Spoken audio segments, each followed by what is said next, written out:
Sa iba pang balita, Senado tiniyak na walang nangyaring midnight deal sa pagpapasa ng 2026 national budget. Si Mean Corvera sa report. Mean? Tiniyak ni Senate President Vicente Soto na walang nangyaring midnight deal sa anumang insertions para sa pork barrel ng mga senador na nakapaloob sa 2026 proposed national budget.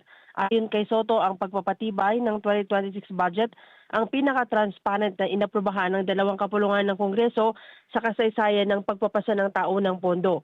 Sinabi ni Soto na kahit matagal na naging proseso, ang 2026 national budget ang ituturing na pinaka-transparent at may accountability na budget at hindi magagamit ng mga epal na politiko. Nanindigan si Soto na kaya pang lagdaan ni Pangulong Bongbong Marcos sa December 30 ang pondo pagkatapos itong maratipikahan ng dalawang kapulungan ng Kongreso.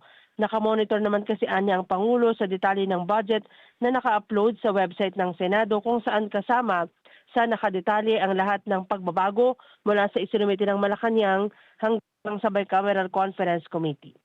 Mean Corvera para sa Mata ng Agila, matatag, matapang, matapat.